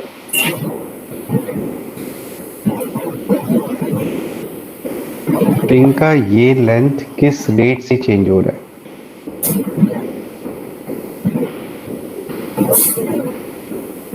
वेलोसिटी के इक्वल चेंज हो रहा है, वो रेट वेलोसिटी के इक्वल रहेगा। v is equal to dx dt होता है। हाँ तो rate of change of length कितना आ रहा है? अच्छे से समझना।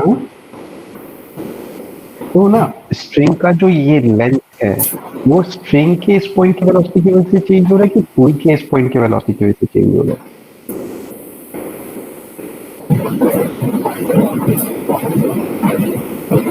क्या सर?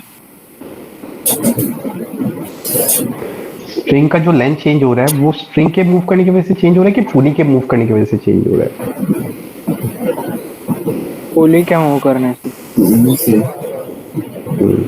पुली को मूव करने अब ठीक है, अब पुली का ये पॉइंट भी मूव कर रहा है, पुली मूव कर रहा है तो पुली का ये पॉइंट भी मूव कर रहा है v1 वेलोसिटी से। अब इसकी वजह से एक बार ये ब्लॉक वैसे रेस्ट पे नहीं रहेगा बट एक बार इस ब्लॉक को रेस्ट पे मानो अब इस ब्लॉक को एक बार रेस्ट पे मानोगे तो ये लेंथ भी क्या होगा, चेंज होगा। ठीक है, ब्लॉक को एक बार रेस्ट पे मानो। तुम लोगों को पता है ना principle of superposition. Principle of superposition ये होता है कि यहाँ पे जो चेंज हो वो पुली के मूव होने की वजह से भी चेंज हो रहा है और इस ब्लॉक के मूव होने की वजह से भी चेंज हो रहा है। ठीक है, तो हम लोग पहले सिर्फ पुली का इफेक्ट देख रहे हैं, ब्लॉक का इफेक्ट नहीं देख रहे। अब ब्लॉक का इफेक्ट नहीं देख रहे तो ब्लॉक को भूल जाओ, ब्लॉक मूव भी कर रहा है भूल जाओ। बाद में हम लोग ब्लॉक का देखेंगे, पुली का इफेक्ट नहीं देख। उस समय पुली मूव कर रहा है, पुली को पूरा भूल जाओ, फिर दोनों को सुपर इम्पोज कर दो। तो अभी हम लोग पुली का इफेक्ट देख रहे हैं। तो पुली को मूव करने की वजह से ये लेंथ डिक्रीज हो रहा है कि चेंज नहीं हो रहा है। पुली की वजह से ये लेंथ क्या हो रहा है, इंक्रीज हो रहा है, डिक्रीज हो रहा है कि चेंज नहीं हो रहा है।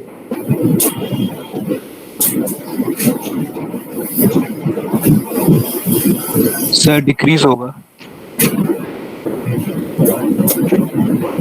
ब्लॉक को भूल जाओ, ब्लॉक को भूल जाओ। पुली पहले यहाँ था, बाद में पुली यहाँ पे पहुंच जाएगा, ये यहाँ था, बाद में ये लेंथ इतना हो जाएगा। तो ये लेंथ डिक्रीज हुआ कि इंक्रीज हुआ कि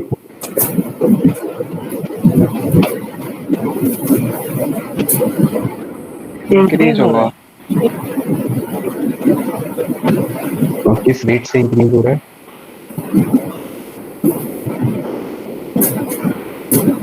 ब्लॉक को भूल जाओ, ये लेंथ पहले इतना था, बाद में बढ़ जाएगा ना, ये तीसरा आ रहा है। ये लेंथ किस रेट से इंक्रीज हो रहा है? V1 के रेट से इंक्रीज हो रहा है। अब ना पुली भूल जाओ, अब पुली को भूल जाओ, पुली को देखो, फिर ब्लॉक को देखो। अब ब्लॉक ऐसे मूव कर रहा है, तो ब्लॉक के ऐसे मूव होने की वजह से ये लेंथ इंक्रीज हो रहा है कि डिक्रीज हो रहा है? डिक्रीज हो रहा है।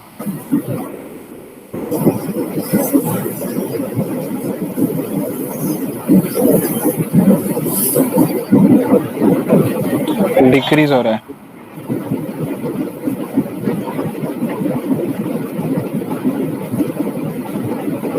ब्लॉक के ऐसे मूव होने की वजह से ये वाला जो लेंथ है ये इंक्रीज हो रहा है कि डिक्रीज हो रहा है?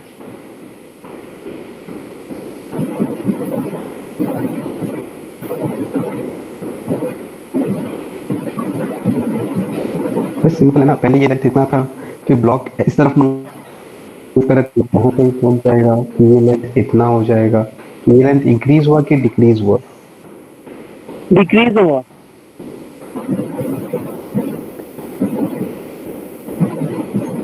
और किस रेट से डिक्रीज हुआ? V2 रेट से। समझ में आया? किसी को डाउट हो? ये चीज समझ में आया कि यहाँ पे पुली इस तरफ मूव हो रहा है, तो पुली का ये पॉइंट भी इस तरफ जा रहा है, पुली का ये पॉइंट भी इस तरफ जा रहा है। और पुली के ये पॉइंट भी इस तरफ जाने की वजह से ये वाला जो लेंथ है, देखो ये लेंथ पहले इतना था, बाद में पुली उधर चला जाएगा तो ये लेंथ इंक्रीज हो जाएगा और V1 के रेट से इंक्रीज हो रहा है। फिर यहाँ इस स्ट्रिंग पे ना पुली की वजह से भी इफेक्ट आ रहा है, ब्लॉक की वजह से भी इफेक्ट आ रहा है। हम लोग दोनों एक साथ नहीं देख रहे हैं, हम एट अ टाइम एक का ही देख रहे हैं। तो जब हम लोग पुली का इफेक्ट देख रहे हैं तो ब्लॉक को भूल जाओ। ब्लॉक को भूल जाओगे तो पहले तो ये लेंथ इतना था, फिर पुली थोड़ा सा इधर आ जाएगा तो ये लेंथ इतना हो जाएगा। तो ये लेंथ देखो इंक्रीज हो गया। किस रेट से इंक्रीज हुआ? V1 के रेट से। फिर अब जब ब्लॉक का इफेक्ट देखेंगे तो पुली को भूल जाओ, पुली को भूल जाओगे तो पहले ये लेंथ इतना था, फिर थोड़ा सा इधर आ जाएगा तो ये लेंथ इतना हो जाएगा, तो ये लेंथ डिक्रीज हो जाएगा। किस रेट से? V2 के रेट से। यहाँ तक समझ में आया? कोई डाउट है तो पूछ लो। यस सर, समझ गए। सर इसमें एक डाउट है, V1 और V2 इक्वल नहीं हो सकता है क्या? क्या? V1 और V2 इक्वल नहीं हो सकता है? वही तो अभी हम निकाल रहे हैं, V1 और V2 में रिलेशन। V1 और V2 का रिलेशन क्या होगा, इक्वल होंगे कि क्या होंगे?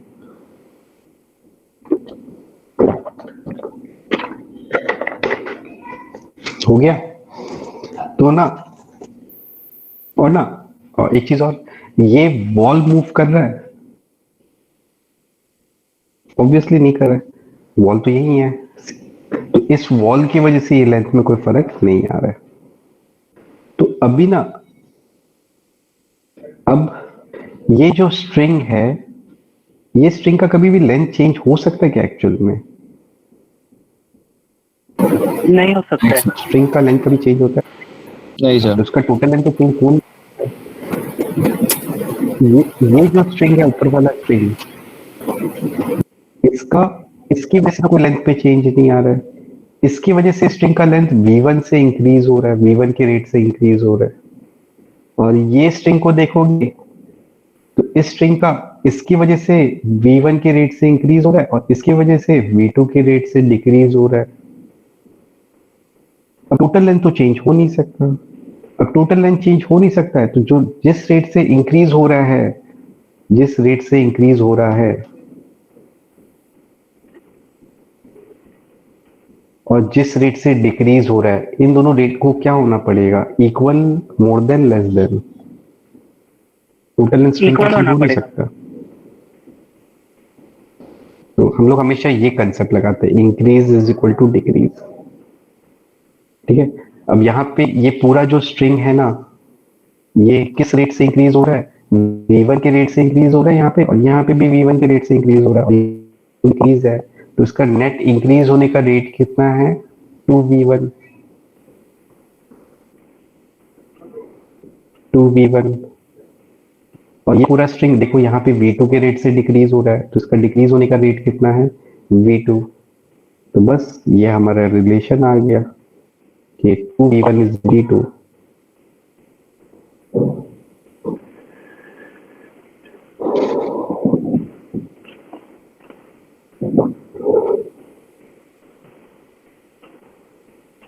अच्छे से देखो, समझो, और कोई भी डाउट है, छोटा मोटा जो भी डाउट है पूछ लो।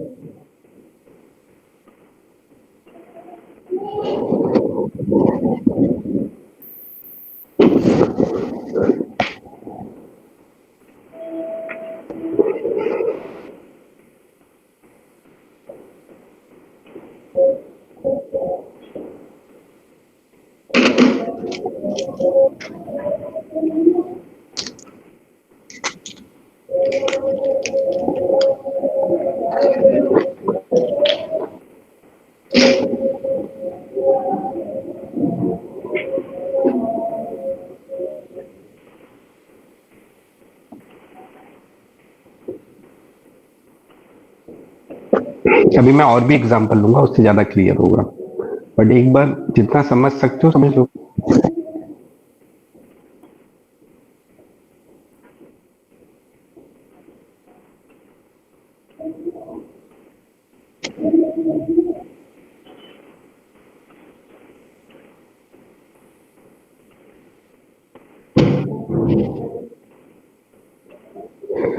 अब इक्वेशन को अगर हम लोग डिफरेंशिएट करेंगे तो वेलोसिटी का डिफरेंशिएशन एक्सेलरेशन बन जाएगा, और इस इक्वेशन को अगर हम इंटीग्रेट करेंगे तो वेलोसिटी का इंटीग्रेशन डिस्प्लेसमेंट बन जाएगा। तो जो कंस्ट्रेंट से जो रिलेशन आता है ना, वेलोसिटी का जो आता है सेम रिलेशन एक्सेलरेशन का आता है और सेम रिलेशन डिस्प्लेसमेंट का आता है।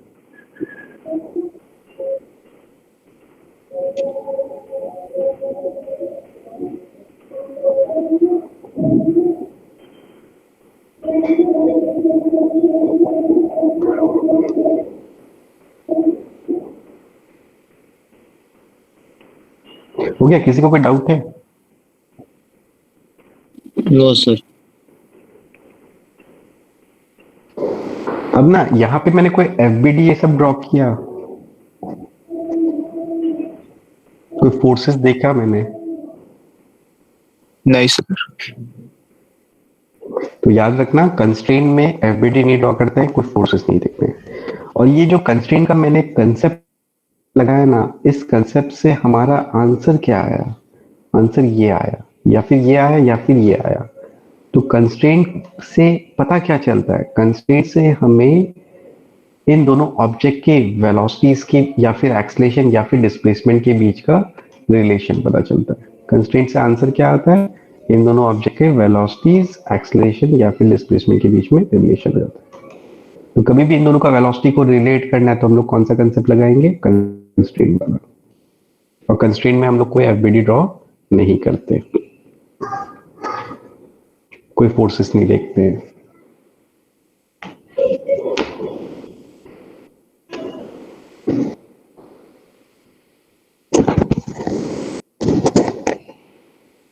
ठीक है, अगला क्वेश्चन करते हैं।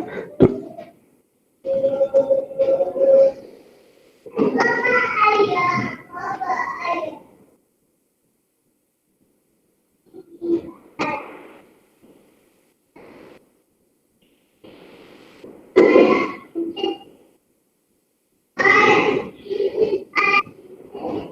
इसका मास 2m है, इसका मास m है। ठीक है, मैं फिर से यहाँ पे कंस्ट्रेंट लगाना है। अब कंस्ट्रेंट लगाओगे ना तो इन दोनों ब्लॉक्स की वेलोसिटीज, एक्सेलरेशन और डिस्प्लेसमेंट के बीच में रिलेशन आएगा। अब कंस्ट्रेंट लगाने का स्टेप्स भी याद रखना, ठीक है। कंस्ट्रेंट लगाने का पहला स्टेप होता है कि हम लोग एक्सेलरेशन एज्यूम करते हैं। अब बताओ ये ब्लॉक का एक्सेलरेशन किस डायरेक्शन में होगा, ये ब्लॉक किस डायरेक्शन में जाएगा, नीचे की तरफ होगा। इसका एक्सेलरेशन हम इसका हम लोग एज्यूम कर लेते हैं कि डाउनवर्ड डायरेक्शन में A2 है। ये ब्लॉक किस डायरेक्शन में जाएगा, और अपवर्ड डायरेक्शन में जाएगा। तो इसका एज्यूम कर लेते हैं कि A1 ऊपर की तरफ। अब ना ये जो स्ट्रिंग है इसका लेंथ, अब चलो एक बार पुली का एक्सेलरेशन भी एज्यूम कर लेता हूँ। अब ऊपर की तरफ AP, ये पुली भी मूव करेगा, देखो ऐसे रखा, ये पुली भी मूव करेगा। अब ये जो स्ट्रिंग है इसका लेंथ तो चेंज हो नहीं सकता है। इस ब्लॉक की वजह से ब्लॉक के इस पे एक्सेलरेशन कितना है, ऊपर की तरफ A1। अब इस A1 की वजह से इसका लेंथ इंक्रीज हो रहा है कि डिक्रीज हो रहा है, डिक्रीज। और पुली के पुली के इस पॉइंट का एक्सेलरेशन कितना है, ऊपर की तरफ A2। अब इस पुली के इस पॉइंट का एक्सेलरेशन की वजह से इसका लेंथ इंक्रीज हो रहा है कि डिक्रीज हो रहा है, इंक्रीज हो रहा है। और इस स्ट्रिंग में ना सिर्फ इस दोनों पॉइंट से फर्क पड़ रहा है, बाकी तो पॉइंट से कोई फर्क नहीं पड़ रहा है। अब ये स्ट्रिंग है, इसका लेंथ तो चेंज हो नहीं सकता है, इस रेट से डिक्रीज हो रहा है और इस रेट से इंक्रीज हो रहा है। तो इस दोनों को क्या होना पड़ेगा, इक्वल होना पड़ेगा। तो ये कंसेप्ट हो गया यहाँ पे।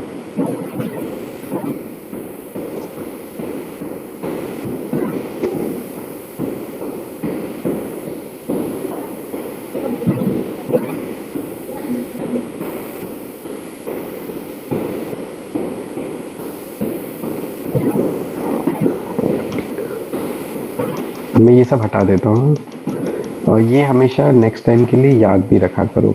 ऐसे ना एक छोटा सा स्ट्रिंग है जिसके पास सिर्फ 2 ही एंड पॉइंट्स है, तो एक छोटा सा स्ट्रिंग है जिसके पास 2 ही एंड पॉइंट्स है ना, तो ये दोनों एंड पॉइंट जिस ऑब्जेक्ट से कनेक्टेड होता है ना उनका एक्सेलरेशन हमेशा सेम होता है। जैसे इसका A1 है तो इसका भी कितना हो जाएगा, A1। ये याद करो,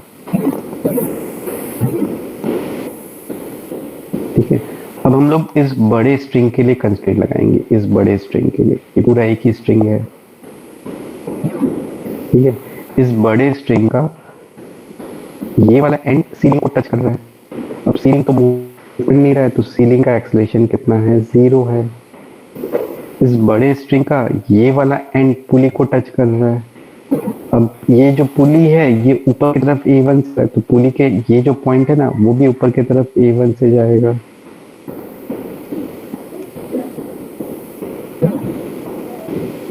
पुली का ये देखो, ये पॉइंट भी ऊपर की तरफ A1 से जा रहा है, पुली का ये पॉइंट भी ऊपर की तरफ A1 से जा रहा है। ये पुली देखो फिक्स्ड है, तो पुली का ये पॉइंट का एक्सेलरेशन 0 है, पुली के ये पॉइंट का एक्सेलरेशन 0, क्योंकि पुली मूव नहीं कर रहा है। ये पुली तो यहीं रुका हुआ है, ऊपर भी नहीं जा रहा है, नीचे भी नहीं जा रहा है। और ये वाला ब्लॉक नीचे की तरफ जा रहा है, तो इस ब्लॉक का इस पॉइंट एक्सेलरेशन नीचे की तरफ A2 है। तो ये सब जो पॉइंट दिखा है ना मैंने, ये सब को कहते हैं स्ट्रिंग एंड पॉइंट्स, मैं कहता हूँ एंड पॉइंट्स। अब इस एक्सेलेरेशन की वजह से ये वाला लेंथ इंक्रीज हो रहा है कि डिक्रीज हो रहा है? डिक्रीज। इस एक्सेलेरेशन की वजह से ये वाला लेंथ इंक्रीज हो रहा है कि डिक्रीज हो रहा है? डिक्रीज। डिक्रीज। और इस एक्सेलरेशन की वजह से ये लेंथ इंक्रीज हो रहा है कि डिक्रीज हो रहा है? इंक्रीज। अब स्ट्रिंग का टोटल लेंथ तो कांस्टेंट रहेगा, तो जितना भी लेंथ इंक्रीज होगा और जितना भी लेंथ डिक्रीज होगा उसको इक्वल होना पड़ेगा।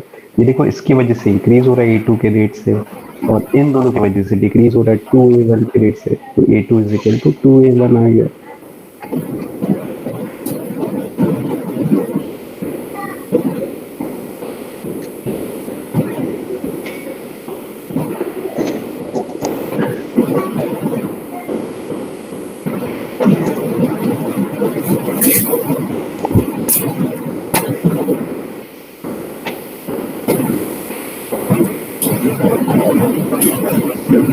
देख लो, किसी को कोई भी डाउट है पूछ लो, क्योंकि स्ट्रिंग कंस्ट्रेंट टफ पड़ता है, बहुत सारे बच्चों से नहीं सर होता। वो पुली का आपने 0 लिखा है वो एक बार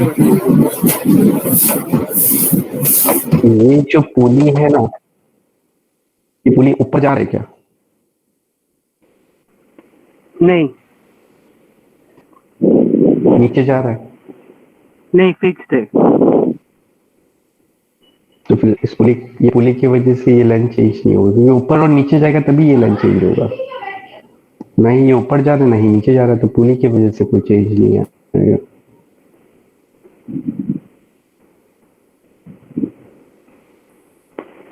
सर हम लोग जो हाँ, ठीक है। स्ट्रिंग का जो इंक्रीज डिक्रीज देख रहे हैं तो वो बस उतने पार्ट का स्ट्रिंग ही देखना है और कुछ नहीं देखना है ना पूरे सिस्टम में?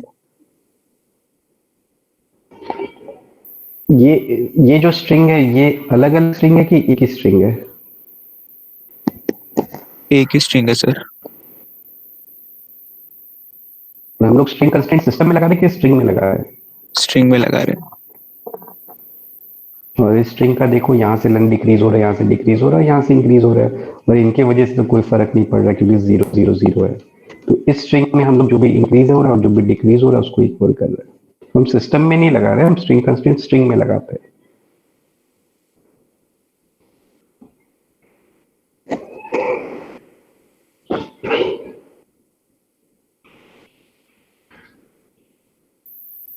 इसको बहुत अच्छे से प्रैक्टिस करना, बहुत अच्छे से। इसका कंसेप्ट अभी क्लियर होना है तो हो जाएगा, नहीं तो कभी नहीं होने वाला।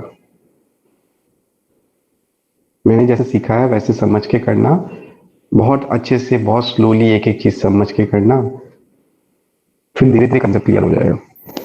बट जल्दबाजी में कुछ भी करके कर दोगे ना तो कभी कंसेप्ट क्लियर नहीं होगा।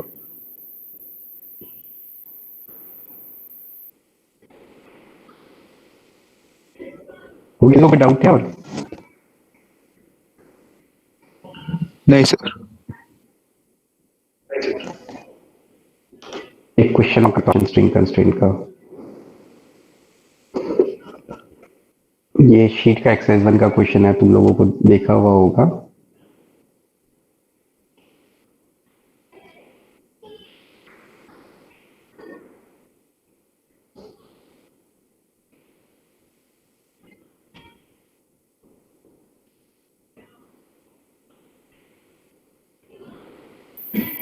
ब्लॉक इस डायरेक्शन में मूव कर रहा है V1 से, और ये ब्लॉक इस डायरेक्शन में मूव कर रहा है V2 से।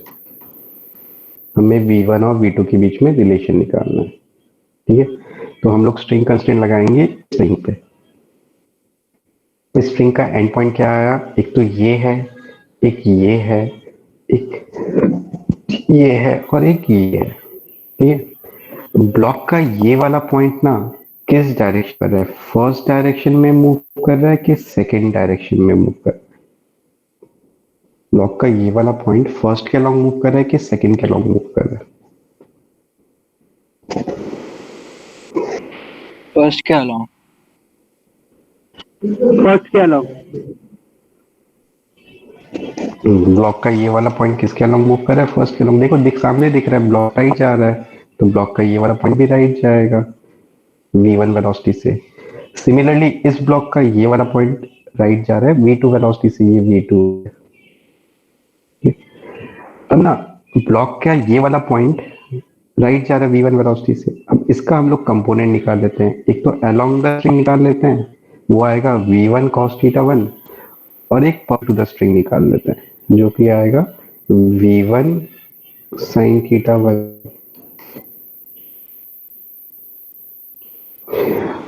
अब ना ये स्ट्रिंग फिक्स्ड है, इस पॉइंट के पास वेलोसिटी परपेंडिकुलर डायरेक्शन में है, तो इस वेलोसिटी की वजह से ये वाला लाइन चेंज हुआ क्या?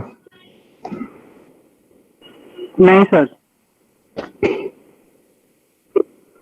तो परपेंडिकुलर वेलोसिटी की वजह से लाइन चेंज नहीं होगा, तो हम परपेंडिकुलर वेलोसिटी को नहीं देखेंगे क्योंकि उसकी वजह से तो लेंथ में इफेक्ट आ नहीं रहा है। तो इस स्ट्रिंग का जो लेंथ है ना, वो इस कंपोनेंट की वजह से चेंज होगा। सिमिलरली ये एंगल भी थीटा 2 होगा। तो अब ये पॉइंट का भी वेलोसिटी v2 है, फिर से उसका अलोंग द स्ट्रिंग कंपोनेंट निकाल लेंगे, वो आएगा v2 cos थीटा 2।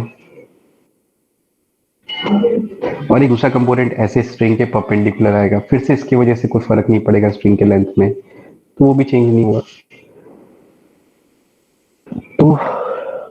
तो ये वाला जो स्ट्रिंग है ना, इसका लेंथ देखो इस रेट से डिक्रीज हो रहा है, और ये वाला स्ट्रिंग जो है इसका लेंथ इस रेट से इंक्रीज हो रहा है, और ये दोनों तो 0 0 है क्योंकि पुली मूव कर नहीं रहा है।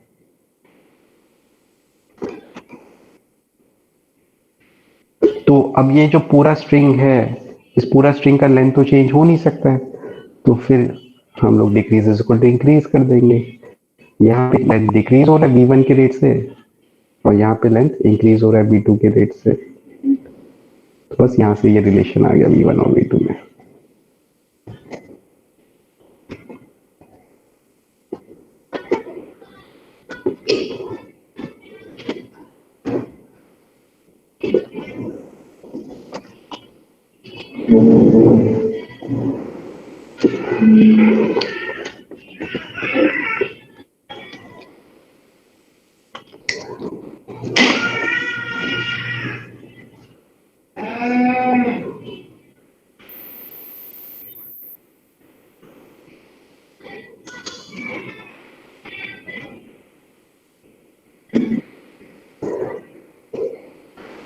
ठीक है, किसी को डाउट है?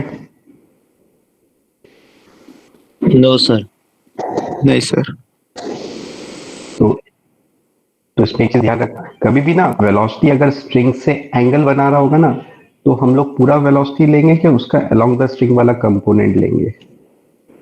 Along the string. कभी भी वेलोसिटी, हाँ तो वो ध्यान रखें। ठीक है, तो इतना स्ट्रिंग कंस्ट्रेंट था। नेक्स्ट क्लास में हम लोग वेज कंस्ट्रेंट पढ़ेंगे। नेक्स्ट क्लास का कल ही है क्या? निकल सर फ्राइडे है शायद से। फ्राइडे का, तो फ्राइडे को होमवर्क क्या करोगे बता दो। पहले तो मुझे एनएलएम को होमवर्क दे देना।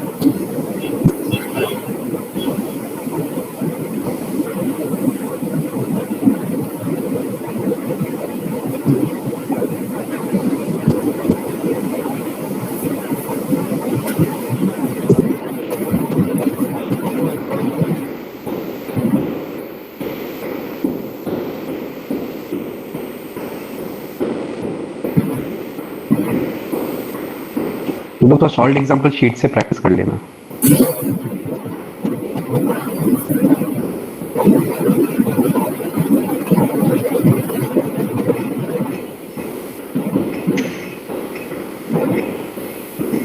डी में ना आप लोगों को D4 नहीं करना है, D4 नहीं करना है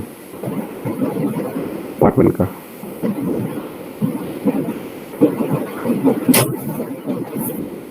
चलिए इतना कर लेने का। इसके अलावा और कुछ करना है?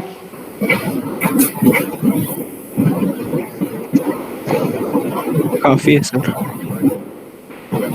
काफी है, चलो ठीक है। ठीक है सर फिर। हाँ बोलो।